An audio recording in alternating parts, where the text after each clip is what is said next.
नमस्कार, मी अजिंक्य. विराटमध्ये पुन्हा एकदा स्वागत. आता आपण पार्ट 2 बघूया. पार्ट 1 मध्ये जसं आपण पूर्ण केबिन कशी बनवायची ती बघितलेली आहे. आता पार्ट 2 मध्ये तुम्हाला ऑपरेट कशी करायची ती सांगतो. ही जी आपण केबिन बनवली, ही आपण केबिन बनवली 2 फेजच्या 7.5 एचपीच्या मोटरसाठी. सप्लाय आपण तिन्ही घेणार आहे.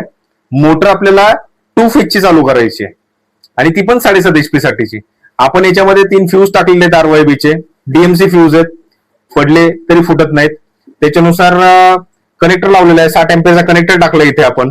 32 एम्पियरचा एमसीबी टाकलेला आहे ज्यूस करण्यासाठी. ज्यूसचा 4 पोल कनेक्टर वापरलेला आहे इथे. हा आपण 100 एम्पियरचा आपला इथला डीसी रिले वापरलेला आहे साठी 3 पोलचा. त्याच्यानंतर हा आपण एक वापरलेला आहे. व्होल्टेज जर कमी झालं तर एक्स्ट्रा कंडेन्सर तो स्वतः ऍड करतो. एक्स्ट्रा कंडेन्सर पण इथे लावून ठेवलेला आहे आपण 50 एवढीचा. तो पण ऑइल कंडेन्सर आहे. हे तुम्हाला दाखवतो. हे आता उलटी लावलेले आहेत. हा ऑइल कंडेन्सर आहे. आता आपण इथे 144चा ऑइल कंडेन्सर लावलेला आहे तुम्हाला रनिंग साठी आणि 50 एवढी तुमचा एक्स्ट्रा लावलेला आहे ज्यावेळी व्होल्टेज कमी होईल. त्या पण सेटिंग आपण इथे सगळ्या बघूयात. आता बरेच जण म्हणतात उन्हाळ्यामध्ये केबिन गरम होते, सगळं होतं, त्यासाठी इथे डायरेक्टली आपण एसी फॅन लावलेला आहे 230 व्होल्टचा. त्यासाठी एक न्यूट्रल आपण बाहेरनं घ्यायची, न्यूट्रल लावायची. जर न्यूट्रल तुमच्या इथे अवेलेबल नसेल तर तुम्ही ग्राउंडही देऊ शकता. एक बल्ब लावलेला आहे. बल्ब पण तुम्ही इथनं चालू बंद करू शकता. जर कधी रात्री काही काम करायचं असेल पेटीमध्ये किंवा पाहायचं असेल किंवा तुम्हाला फेजच चेक करायचा असेल तर तुम्ही ते वायर काढून डायरेक्टली इथे तिन्ही फेजला लावून चेक करू शकता. तसे तुम्हाला इथे व्होल्टेज आणि करंट कंटिन्युअसली दिसत राहणारच आहे, पण तरी पण बल्बने आपण पूर्ण चेक करू शकतो जर हा युनिट कधी खराब झाला तर. तसं इथं तुम्ही फॅनही चालू करू शकता. फॅनसाठी पण इथं आपण बटन दिलेलं आहे. आता इथे नॉर्मली एक कागद आहे. कधी फॅन लावताना पण चेक करायचं फॅनची जी डिरेक्शन आहे, हवा आतमधनं उडली पाहिजे, बाहेर टाकली पाहिजे, त्या डिरेक्शननेच तुम्ही फॅन लावा. त्यासाठी पण बटन टाकून ठेवलेलं आहे, म्हणजे जेणेकरून जेव्हा तुम्हाला युज करायचं त्यावेळी तुम्ही बटन लावायचं, चालू करायचा. संध्याकाळी काही युजची गरज नसते किंवा इतर वेळी पावसाळा असेल किंवा तुमचा बाकीचा हिवाळा असेल त्यावेळी त्या फॅनची काही गरज नाही.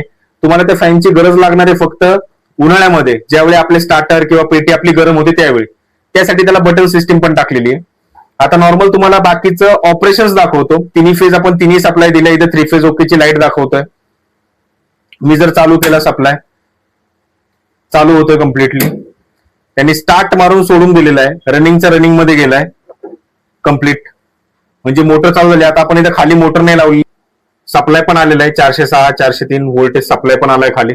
400 व्होल्टचा सप्लाय आपल्याला खाली आलाय. ज्यावेळी आपण नॉर्मल कंडिशन मध्ये चालू करतो, ज्यावेळी तिन्ही फेज असतात त्यावेळी हा आपला कॉन्टॅक्टर स्टार्टिंग म्हणून पण काम करतो.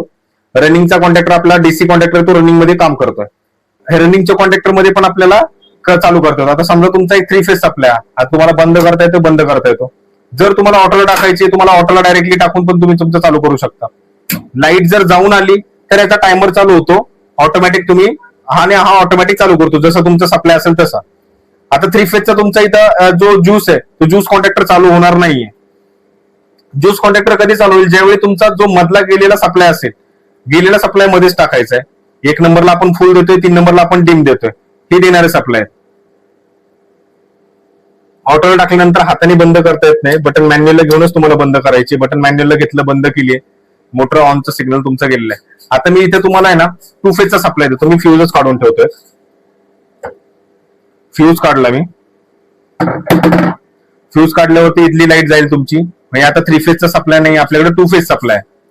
2 फेज सप्लाय असताना आपण चालू करूया. मॅन्युअलला असताना चालू केलाय.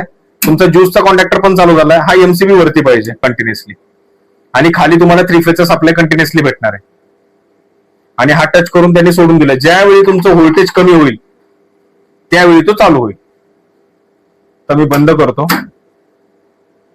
आता मी सेटिंग मध्ये पण दाखवतो का आपण सेटिंग काय काय करू शकतो या ठिकाणी. इथे बनवायचं जर असेल एखाद्याला, म्हणजे अशाच प्रकारे एखाद्या शेतकऱ्याला जरी बनवायची असेल पेटी किंवा त्यांच्या डोक्यामध्ये काही वेगळी कल्पना असेल असं बनवायचे, तर आपण त्यांच्याप्रमाणे कस्टमाइज केबिन विराट तुम्हाला प्रोव्हाइड करेल. सेटिंग मध्ये हा ओएनटी टाइम होतो. बरेच जण म्हणतात का कूलिंग टाइम पाहिजे. कूलिंग टाइम त्यासाठी फक्त एकदा मी बटन मॅन्युअलला घेतलं, सेटचं बटन दाबलं, इथे 00 आलं. इथे तुम्ही याने पण अप करू शकता किंवा याने पण अप करू शकता. हे तुमचं अप झालंय म्हणजे तुमचं 13 मिनिटावर गेलंय. हा टायमिंग सगळा मिनिट मध्ये. परत एकदा सेटचं बटन दाबा, OFT थांबायचं, थांबल्यानंतर तुम्हाला परत तो दाखवतो का काय आतमध्ये टाइम आहे, 0-0 आहे. मग तुम्हाला ते 10 मिनिटं करायचे, 5 मिनिटं करायचे, तुमच्यावरती तुम्हाला किती कुलिंग टाइम ठेवायचा आहे. लो व्होल्ट म्हणजे माझी मोटर किती कमीत कमी व्होल्टेज पर्यंत चालली पाहिजे. आता कमीत कमी व्होल्टेज पर्यंत चालली पाहिजे, बरेच जण म्हणतात का याचं काय ठेवायचं, किती ठेवायचं. तर तुम्ही ज्यांच्याकडनं मोटर विकत घेताय त्यांना विचारा का तुम्हाला किती कमीत कमी व्होल्टेज पर्यंत ती मोटर चालतीये, तर त्या व्होल्टेज प्रमाणे तुम्ही इथे सेट करू शकता. तसं सेटचं बटन दाबलं मी परत, तर HIU आलं. HIU म्हणजे जास्तीत जास्त किती व्होल्ट पर्यंत माझी मोटर चालली पाहिजे. हे आता 550 सेट. हे पण तुम्ही तुमच्या व्होल्ट म्हणजे जे मोटरवाला आहे त्यांना विचारूनच हे सेट करू शकता. सेट करण्यासाठी वरती खाली केलं तर तुमची इथे सेटिंग होते. आता हा DLT आहे, डिले टाइम. डिले टाइम म्हणजे तुमचा बाबा लाईट आली जाऊन आली तर किती सेकंदांनी माझी मोटर चालू झाली पाहिजे, हा सेकंद मध्ये टाइम येतो, कमी जास्त याने करू शकता. LOC, आता LOC म्हणजे तुमचा लो करंट, किती कमीत कमी करंटला माझी मोटर चालली पाहिजे हे तुम्ही सेट करू शकता. किंवा मोटर चालू झाल्यानंतर मोटरने पाणी बाहेर पाडलं आणि त्यावेळी तुम्ही जर सेटचं बटन दाबलं तर LOC आणि HIC मध्ये व्हॅल्यू जाऊन येतील, म्हणजे डायरेक्टली, म्हणजे लो करंट किती मध्ये ती ड्राय रन होणार आहे आणि HIC जास्तीत जास्त करंटला ती बंद होणार आहे. हे तुम्ही हाताने पण चेंज करू शकता तिथे. आता हाय करंट सेम, ओव्हरलोडला जर गेली तर मोटर बंद पडली पाहिजे, ते तुम्ही हाताने चेंज करू शकता, कमी जास्त करू शकता. आता हा ज्यूस आहे, म्हणजे तुमचा किती व्होल्टेजला ज्यूस झाला पाहिजे, या दोन व्होल्टेज मधला किती डिफरन्स पाहिजे तुमचा ज्यूस होईल, याचा गॅप इथे ठेवलेला आहे. हा गॅप तुम्ही चेंज केला तर तुम्ही तुमचं ज्यूस करू शकता. म्हणजे बाबा तुम्ही तुमचं चेक करताय, बाबा इथे ऑलरेडी म्हणजे आपला कॉन्टॅक्टर चिटकला तर बाकी वायरिंगना गरम होत नाही किंवा तुमचा DO जात नाही, तर तेवढं व्होल्टेज तुम्ही टाकून तुमचा ज्यूस करू शकता. ऑलरेडी आपण प्रोटेक्शनसाठी आपण MCB टाकलेलाच आहे. त्याच्यानंतर ऍड, हा म्हणजे ऍडिशनल कंडेन्सर कधी ऍड करायचंय तुम्हाला. आता आपण 280 ला, म्हणजे कमीत कमी व्होल्टेज जर 280 झालं तर हा कॉन्टॅक्टर आपला चालू होणार आहे आणि हा 50 एवढीचा कंडेन्सर ऑटोमॅटिकली ऍड होणार आहे. हे आपण करून ठेवलेलं आहे. हे सगळे जे फीचर्स आहेत ते विराटने सगळ्यात आधी आणलेले फीचर्स आहेत. तुमचा MCB असेल ज्यूसला, हे तुमचं 280 चे म्हणजे कमी व्होल्टेज झालं तर ऍड करायचं असेल परत एखादे कंडेन्सर, ही टेक्नॉलॉजी आपण आणलेली आहे सगळी.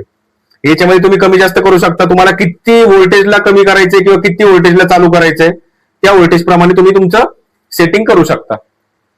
परत सेट दाबलं का हे याच्यातनं पूर्ण बाहेर येतं. या सगळ्या सेटिंग सेव्ह होण्यासाठी तुम्हाला पूर्ण सेटिंग मधनं बाहेर जाऊन सेटचं बटन दाबलं का मग तुम्ही बाहेर येता.